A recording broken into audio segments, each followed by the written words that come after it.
has been we've had the sheen of human rights rhetoric shoved down our throat, the possibility of a two-state solution shoved down our throat, not by Israeli politicians, by Israeli media spokespeople who are carefully curated to put out in front of Western audiences to placate us.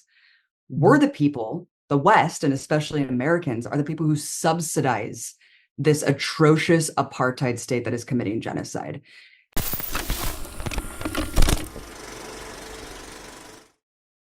Hey everyone watching at home, I'm your host Nino Kemsley and you're watching another episode of Explain Yourself. For today's episode, we have a special guest joining us since she's an American journalist who's not afraid to speak her truth. So without further ado, please welcome Abby Martin. Hi Abby, how are you today? Hey Nina, thank you so much for having me. I'm doing great. We are so grateful to have you here, and so good to hear you that you're doing well. So I've discovered Abby Martin probably like back in 2021 when Israel launched an onslaught operation on Gaza, as people sometimes call it, as Unity Intifada. And since then, I've been a vocal and persistent about discussing Palestine on this platform. Even now, years later, we continue to witness Israel committing acts of violence against the Palestinian people. So before we delve into the issues surrounding Israel and Palestine, I think most of our Indonesian audience would like to know more about your background and life journey. So I've been a fan of your work since your time on Russian Today. Like what made you decide to become a journalist that you are today? I think it started with my radicalization after the Iraq War propaganda drive. I mean, in a post 9/11 world, there was this very disturbing patriotic fervor that took root in our society and a lot of kind of nationalism that was unquestioning. And I remember I was at San Diego State and the news just one day switched from talking about Osama bin Laden to Saddam Hussein, and all of a sudden we were in full-blown war drive to invade Iraq. And when the invasion of Baghdad and the bombing of Baghdad happened, I was surrounded by people cheering. And I was just so disturbed by what I was seeing, and I did not compute why people were just going along with this. And so that compelled me to pursue anti-war activism and to get involved as an activist and an anti-imperialist. But it also made me realize that I needed to have media, a platform to tell these truths, to expose the propaganda from the corporate media.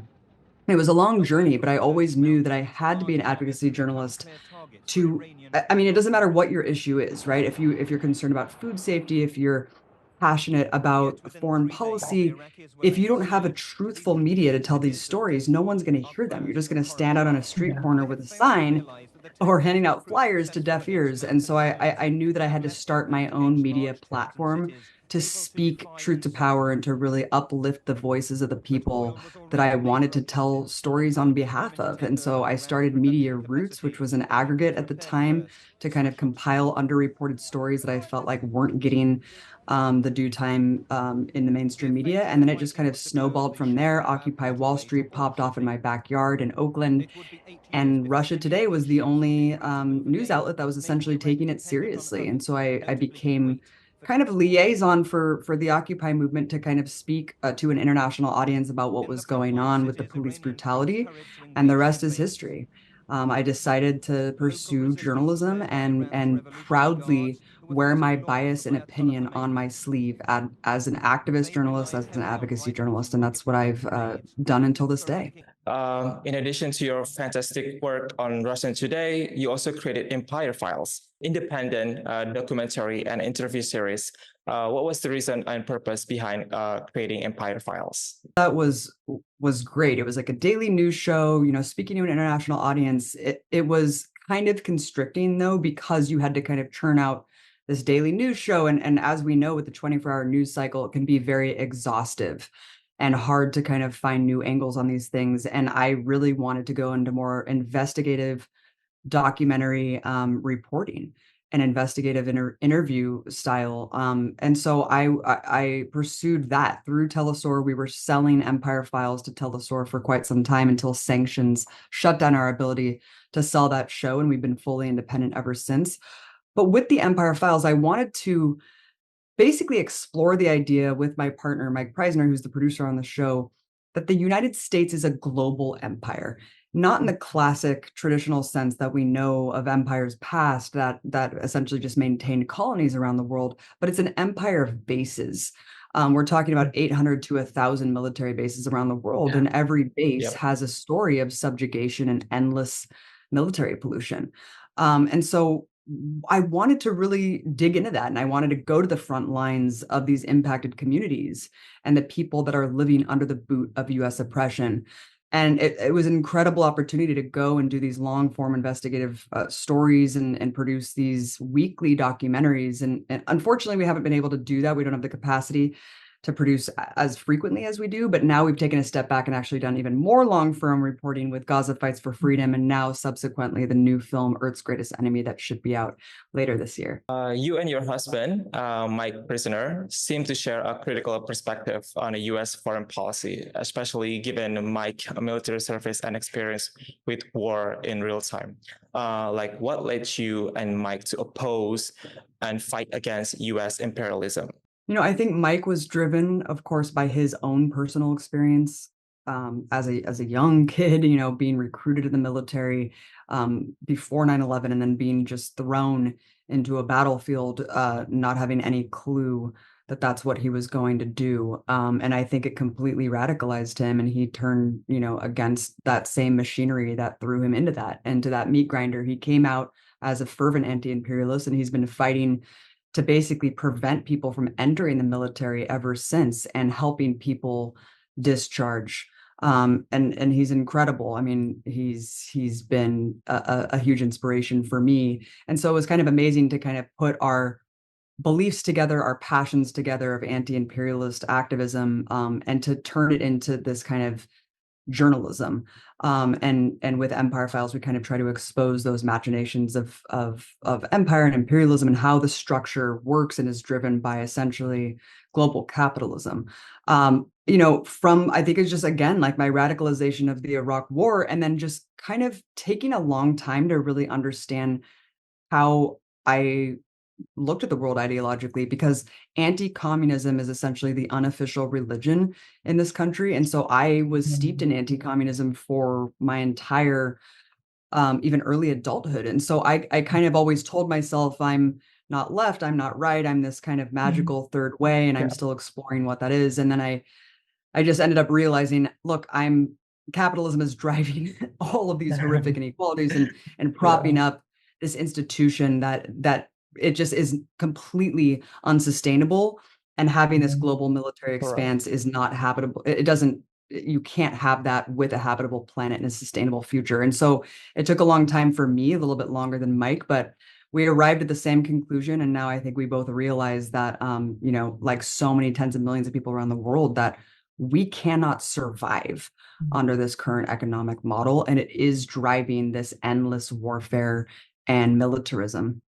Given the recent protests, I don't know if you heard, by ultra right-wing Israeli nationalists over the detention of IDF soldiers suspected of raping and abusing a Palestinian prison, whose injuries were so bad that he had to be hospitalized. How do you think the situation highlight the broader issues of human rights and justice for Palestinians? This is a fascinating case study that really kind of reveals the true nature of Israeli society. I want to compare it to something that I reported on when I was in the West Bank back in 2016. An IDF soldier named Elor Azaria summarily executed a wounded Palestinian man who they claimed was wielding a knife. He was completely incapacitated on the ground, and he was executed at point blank range. Now, because this incident was filmed, there was international outcry and pressure from the international community to summarily executed a wounded Palestinian man who they claimed was wielding a knife.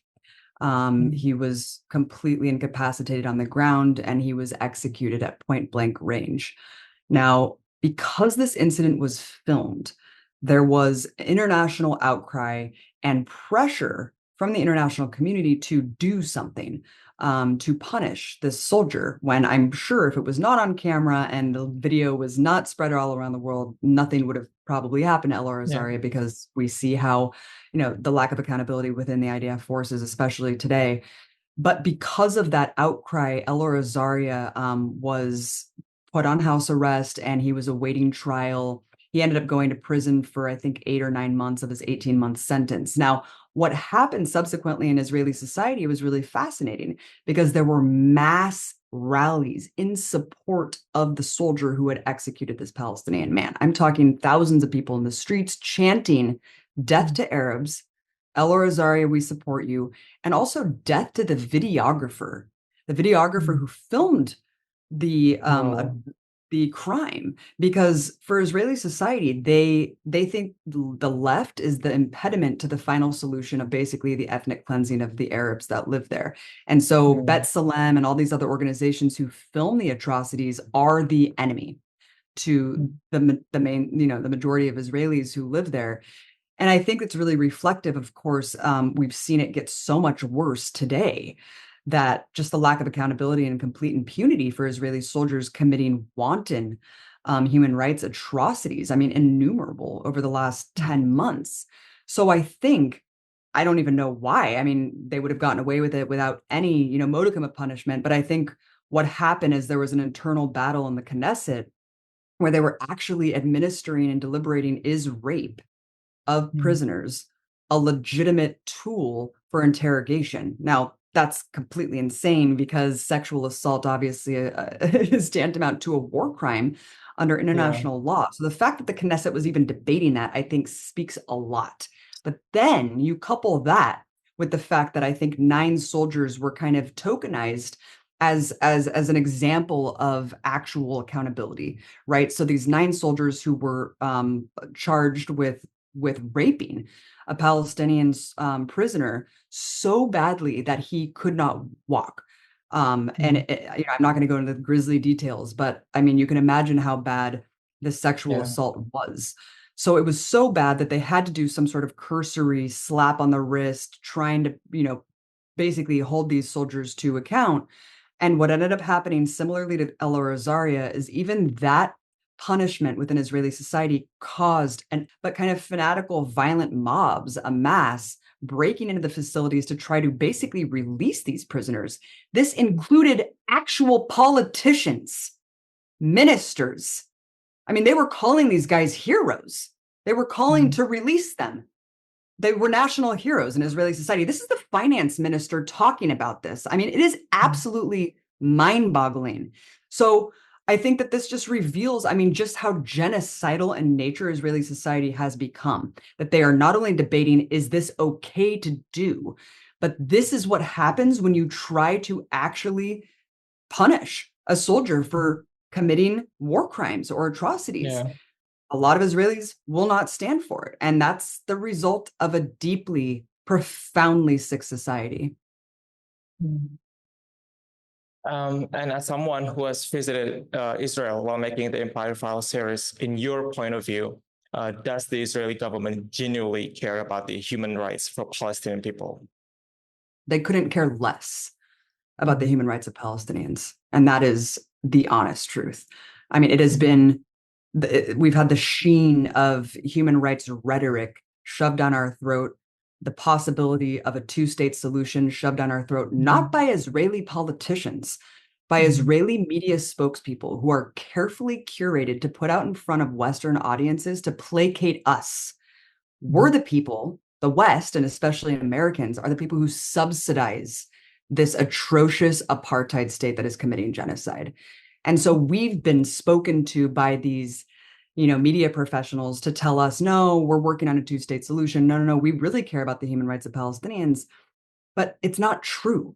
I mean, look, Israeli society is rotten to the core, because in order to maintain an exclusively Jewish majority, you need a state that is predicated on the continuous ethnic cleansing of the indigenous population. So when people say Israel has the right to exist as an exclusively Jewish state, what does that mean? Does that mean that you have the right to exist on top of another people? Does that mean that a military occupation, a fascist dictatorship subjugating millions of Palestinians, does that have the right to exist? I mean, look at Gaza today. I don't even think that we can even seriously entertain the fact that Israel cares about Palestinian life. I mean, it is honestly akin to Nazi rhetoric, the fact of how dehumanized the language has become. They look at these people like barbarians and vermin. And you have to, in order to accept these policies, you have to, in order to normalize these policies. And this was before October 7th. This is all what led to October 7th, obviously besieging people in a ghetto, depriving them of water, mobility. I mean, basic human rights. These are fundamental rights. So no, I mean, they couldn't care less. And in fact, they are openly inciting the most despicable language, inciting violence, inciting genocide.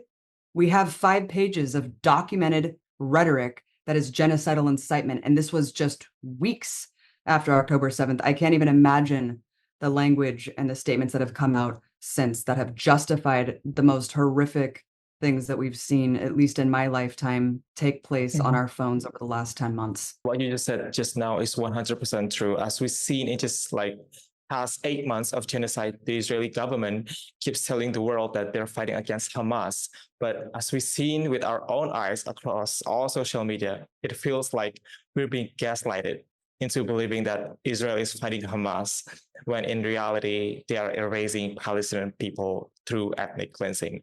So talking about the gaslighting, Israel has spent millions of dollars on public relation campaign to spread Zionist propaganda and justify their action. After October 7th, like what piece of Zionist propaganda like frustrate you the most? Oh God, you have all night, because I can go through a laundry list. You have a list. I mean, I think what you just articulated, Nino, I mean, the fact that this is all about Hamas, right?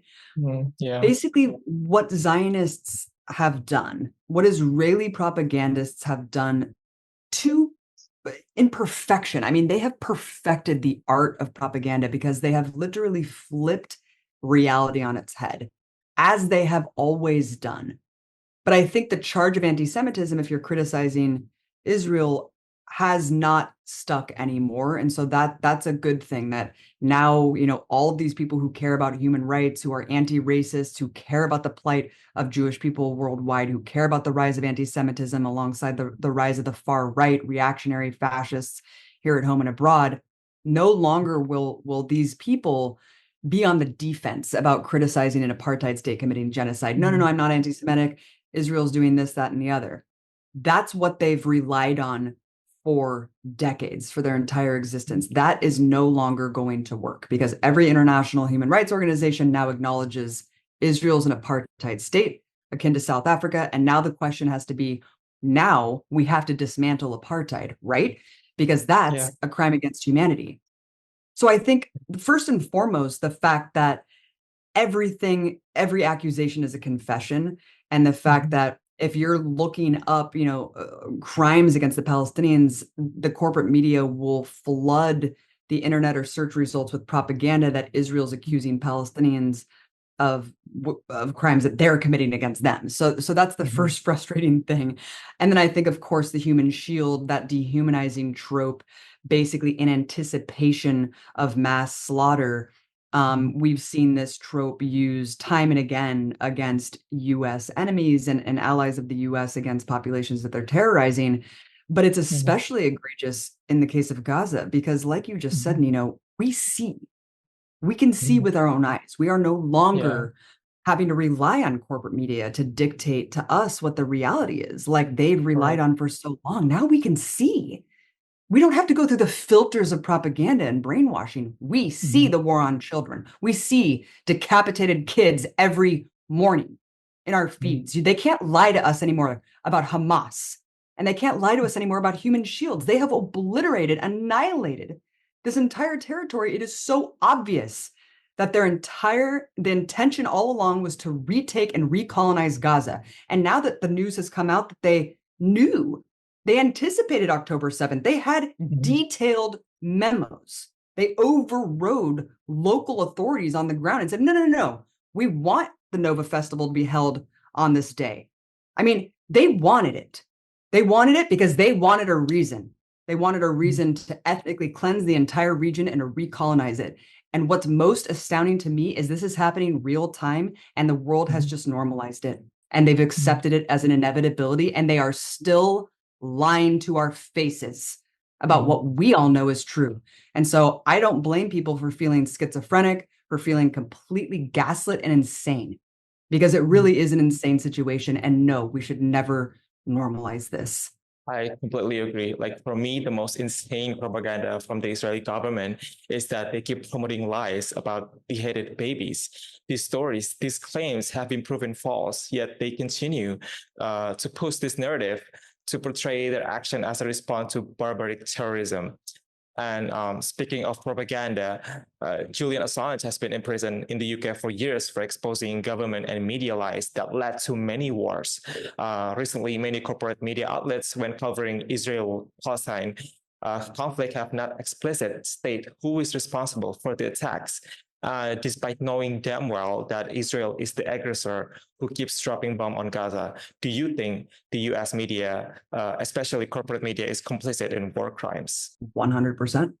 100%. I mean, it doesn't just start and stop with Palestine in terms of the egregious one-sided narrative and clear bias.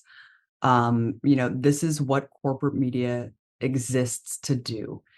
It is an appendage of the US government. It is essentially de facto state media. Whenever there is a need to manufacture consent for US foreign policy, for sanctions, for war, for bombing, for something like this, the US corporate media serves as that tool. And we've seen that time and again, whether it's Venezuela in the news today, whether it's Iraq, Iran, I mean, anything, but especially Palestine. I mean, I have never seen more. It is so one-sided and so cartoonish, the evil versus good narrative when it comes to Israel, Palestine. I think it's on clear display, and I don't think there's any hiding from it today. And I think that the people who are in charge of the editorial lines of Washington Post, New York Times, all of these so-called papers of record, I absolutely think they're culpable of basically rhetoric that amounts to manufacturing consent for war crimes and genocide. And I think they need to be tried at The Hague alongside the politicians who are doing the same thing, because people look to institutions like the New York Times for the truth. That's why they're called the papers of record. That's why people who are the winners, the colonizers, they used to set those narratives. They used to dictate the reality in the history books, but no longer. People are able to do that for themselves. And so we look at these antiquated institutions aghast in horror, saying, how are you possibly lying to our face when we see Palestinians telling us the truth? I can see it with my own eyes. But yes, I mean, if you look at Nazi Germany, I mean, Nazi press was held to account for their crimes, for their propagating the lies that helped manufacture consent for the Holocaust.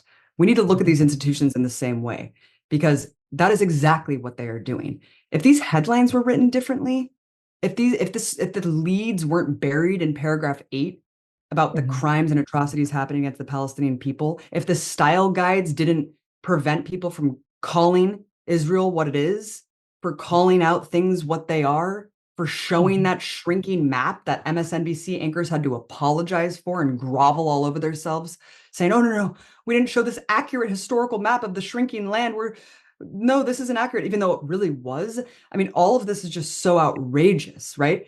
But it really just serves a purpose, because you look at how the institution of corporate media operates and what it's subsidized by, and it's defense contractors, it's banks, it's oil companies. And so it is this absurd landscape of a media that seems so diverse and numerous, but it's really owned by just 5 corporations, right? And it's subsidized by the very entities that journalists should be seeking to expose. and the very same entities that profit off endless war and genocide. And they will be profiting and laughing all the way to the bank. And it's disgusting. It's disgusting that we've just accepted this as normal. We should absolutely, instead of appealing to these institutions to finally cover us fairly and to cover the Palestinians fairly, we need to completely write them off and start bolstering up the grassroots media that does tell the truth and that does uplift people's voices. It's not speaking on behalf of the ruling class and the elites in this country and around the world. I mean, talking about the Nazi German, recently Benjamin Netanyahu was invited to the U.S. Congress to give a speech and even receive a standing ovation, despite being considered a war criminal by International Criminal Court. You mentioned on Breakthrough News that inviting Netanyahu is like asking to inviting Hitler in modern times. Like, do you think the U.S. Lobbyist group influenced the U.S. government decision regarding Israel? After Citizens United was passed in the U.S., we saw just a completely exponential growth of lobbying, super PACs, just a ridiculous amount of money being poured into the electoral process. And it's just ridiculous now that we're living in a country that the will of the people is just completely sidelined by massive big money interests. I think AIPAC, it's hilarious that AIPAC is one of the biggest lobbying institutions in this country. They have undue influence because of how much of a runaway train Israel has become because of U.S. subsidization and support and power that we've given them. So it's emboldened Israel and subsequently the lobby, which then turns around and actually undermines actual rights of American citizens, whether it's the anti-BDS laws or trying to, overtly threaten college students' right to free speech. It's quite outrageous. But, just like every other lobby in this country, I mean, AIPAC has a lot of power. And it's because, several things. I don't think AIPAC convinces anyone to become Zionist. I think that these people have been captured a long time ago. And, AIPAC buys into people's agenda. If people are already Zionist, you buy into that ruling orthodoxy of global capitalism and Zionism. If you're a US politician, you're kind of persona non grata if you're going to come out of the gate and support Palestinian rights. Also, if you come out of the gate and say, I don't agree that the US should be a global empire, I think we should shut down all 1,000 bases, I don't think you'll get very far in the political process. So what AIPAC does is they buy into people's agenda. They shower them with cash and they make sure that they're, slavish, like basically will continue their unabated support of Israel. Now, unfortunately, look at members of the squad, anyone who's an outspoken critic of Israel or even offering like a modicum of criticism about the genocide that's going on, AIPAC will pour millions of dollars to Europe or dilute flood the airwaves with random stuff that has nothing to do with Israel just to try to oust her the seat. So we're seeing this with Rashida Tlaib. We're seeing this with Cori Bush. We just saw it with Jamal Bowman, who actually did get ousted because of an AIPAC lobbying campaign that I think poured like $15 million, an unprecedented amount of money into the primary, and ousted him so a pro-Israel Democrat could take place. And he was just simply speaking the truth about Israel. I mean, he wasn't even really saying anything crazy, but that's how scared they are. That's how scared they are because they know the tide of justice is turning and they need loyal Zionists stacked because that's the last gasp. The last gasp is Congress holding on to subsidize these atrocities and to prevent any accountability from coming to Israel. I mean, this resonates with what's happening in Indonesia as well. I mean, there are reports, including from Israeli media outlets, that Indonesia is even planning to normalize relationship with Israel, even due to factors such as national defense pacts and economic pressure. Even additionally, several members of Nahdlatul Ulama, the largest moderate Islamic group in Indonesia, have proudly visited Israel, met with the president of Israel, and delivered a speech to AIPAC directors. I mean, this highlights the hypocrisy of the Indonesian government as well, which actively speaks out about Palestine, but does not boycott relation with Israel amid the ongoing genocide in Gaza. Speaking of hypocrisy, Russian aggression towards Ukraine is still going. And a couple of weeks ago, Russia launched a massive attack on Ukraine. After the attack, many Western leaders are quickly to defend Ukraine and condemn Putin action. Do you see the hypocrisy in how the West handle issues concerning Ukraine and Palestine? Well, Nino, just speaking really quickly to Indonesia, I mean, I would love to hear more about, the situation there because it is incredible to see the solidarity coming from the Indonesian people for Gaza. I mean, Yeah, millions of people in the street. millions of It's people. it's incredibly heartwarming and inspiring to see how much people there are awakened to what's happening. I mean, as far as the hypocrisy, it's never been more stark. I mean, like even when Russia invaded Ukraine initially, the outpouring of support for Ukrainian armed resistance from the West, I mean, it was startling because as someone who's followed obviously the plight of Palestinians for quite some time, I was alarmed to see Sky News live streaming a Molotov cocktail workshop and showing the viewer, here's how you throw a Molotov cocktail into a Russian tank. I was just like, okay, this is like wild stuff, man. Like, wow. I mean, all of a sudden, armed resistance is good, encouraged, and in fact, we're going to flood Ukraine with weapons. It was fascinating. I mean, look, I support armed resistance. Obviously, it's an international right of besieged people and occupied people to have armed resistance. But the hypocrisy was just staggering and Yeah. breathtaking because it was just so outrageously absurd. And these people, the Western news anchors, to say this with a straight face, right? To Yeah. talk about casualties of children and to have John Kirby crying crocodile tears actually about kids being maimed and harmed in Russia, and then to sit up there day after day after literal beheaded babies, day after day, charred corpse after charred corpse, executed toddlers with sniper rifles. And to have John Kirby and these US State Department spokespeople up there just saying, oh, we can't comment on if they're war crimes or not. We're going to let Israel investigate this. I mean, it was just like robotic insanity. And it's like, are you a human being? Because I don't see, to me, skin color doesn't matter. I'm as Yeah. impacted as a dead Ukrainian child as I am as a dead Palestinian child. And the only explanation is just racism and that deep dehumanization, especially after 9/11, of just brown people, Arabs are not seen as human. Anyone in the Middle East, oh, this is just the way they are. They're barbarians. It's that clash of civilizations mentality that's come home to roost once more. And it's just disgusting. It is disgusting that we can just continue on our day when this genocide sits on American shoulders. And it's absolutely sick. And yeah, I mean, after 9 months of this, after 9 months of a war on children, literally, to have Yeah. Western leaders and press in a tizzy, right, about the bombing of the Yeah. hospital. Look, it is horrific. Obviously, it's a war crime when you bomb a hospital. Like that's Yeah. obvious. But let's be morally consistent. Let's have our outrage consistent across the board. Otherwise, you are a fraud, and I cannot take anything you say seriously.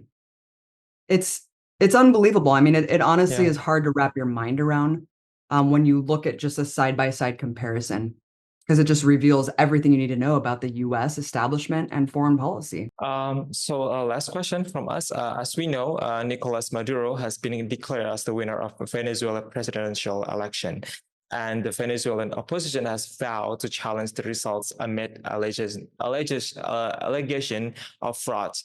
Do you think there will be a U.S. role in a potential coup attempt in the future, especially considering the U.S. has systematically harmed the Venezuelan economy through sanction, resulting in the deaths of thousands of people? The US policy for the last 20 plus years has been to destabilize, overthrow the Venezuelan president, cripple its economy. They even tried to assassinate Maduro several years back. The crippling sanctions that have amounted to tens of thousands of deaths, of excess deaths. This is the standard policy with Venezuela ever since the popular Bolivarian Revolution took hold, and we saw, Chavez be democratically elected. That it was such a popular movement that several coup attempts did not work. And so you've seen this kind of desperation from the US over the last 20 plus years of how are we going to seize the largest oil reserves in the world? But when you have such a mass popular base of support, especially among, the indigenous and poor and Black and brown Venezuelan in society, it's really hard, right? Similarly to Cuba, US fomenting regime change there and ousting the government to install a US puppet and to create a vassal state for empire, it doesn't work when you have that mobilized base. It only works when you can turn the population against the people or against the Yeah. leader. And so that has Yeah. not succeeded. The US has tried everything in its power, and we're just seeing that same playbook over again today, where again, a democratic election has happened, much more democratically than the United States of America. And Maduro won with 51% of the vote versus the opposition's, I think, 40%, 44%, if I'm not mistaken.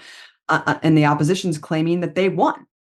Just like the installation of that random dude, Juan Guaido, that was recognized by all Western powers, that just was planted, and they tried to just create a fake president to plant, even though Maduro was Yeah. elected president. So it's a fascinating turn of events, and I think it really exposes that bipartisan foreign policy agenda. It does not matter if you're a Democrat or Republican in the United States.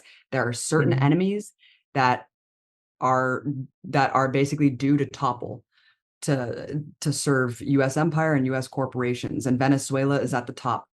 And Trump tried to do everything in his power to oust Maduro, and we see Blinken seizing this chance. We see Biden seizing this chance, and I'm not sure how much Biden's really all there right now, but we certainly saw Blinken threatening action, Yeah. and citing irregularities with the election. And Venezuela, it certainly is free and fair, and the opposition certainly doesn't play by the rules. And so they can't win democratically, and so they turn to mob violence. And we're seeing Venezuela, lit on fire, the opposition mobs creating guarimbas in the streets and trying to burn down every socialist enclave or representative, infrastructure that represents the Maduro government. And they are just hoping and praying for enough violence to destabilize the country enough into chaos that the West will come and actually intervene. I mean, I was there in 2017 and I was talking to some of these Guantanamo protesters about what are your demands? Why are you doing this? Because the Western media was reporting that the Maduro government was actually going and running over protesters and killing hundreds of protesters. What really was happening is that there were there was actual opposition mobs burning Chavistas alive. They doused my Wow. colleague with gasoline. They shot her in the back because she was just affiliated with the government. So a lot of the deaths, actually the majority of the deaths, were from opposition protesters themselves. So you'll never see this nuance in the corporate media. It's just a one-sided cartoonish narrative about Maduro being an autocrat, a tyrant who rigs elections and who's maintaining this dictatorship. It could not be further from the truth. And I guarantee you, the US is not going to stop. That's for sure. And so they're going to seize this moment and try to do whatever they can It takes, yeah. for their final goal, which is to completely overthrow the elected government and install a puppet once and for all. Yeah, I mean, if we connect the dots, it seems like almost every ongoing conflict today links back to the U.S. empire. I mean, take a look at Palestine. It's funded by the U.S. tax dollars. I mean, and look at Congo. The U.S. is interested in their minerals, and also in West Papua, in our country, in Indonesia, the U.S. is after their gold. And also Sudan is because of the result of U.S. destabilization, don't you think? 100%. I mean, look, man, you're preaching to the choir. This is what I'm saying. My whole life, I'm like, the US, it's, it's the greatest source of terrorism. It is the greatest source of instability, and it is certainly the greatest source of violence in the world. I mean, Martin Luther King elucidated it perfectly, and I just echo his sentiments today that my government is the greatest purveyor of violence in the entire world. And it needs to be stopped. And the military industrial complex needs to be reined in, and the bases need to be closed down because it is destabilizing the planet. It is subsidizing genocide. It's committing human rights atrocities, and it's subjugating tens of millions of people under the boot of its military domination. And I don't understand why people don't care and they can't see it. because this is the greatest threat that we face today. And we're not even talking about what it's doing environmentally, because there is no sustainable future with this out of control military. Yeah, I think that also wrap up our interview for today. Thank you so much, Abby, for being with us and for all the important work that you do. We look forward to seeing more of your insightful journalism and hope to have you back on our show in the future. So yeah. Thank you so much, Nino. It was a pleasure to be on. I'm looking forward to checking out your channel, and I would love to be on anytime. Thank you so much, Abby. And to our viewers, thank you for tuning in to Explain Yourself show. If you enjoyed this episode, please make sure to like, share, and subscribe to our channel for more eye-opening discussion. Until next time, goodbye, everyone.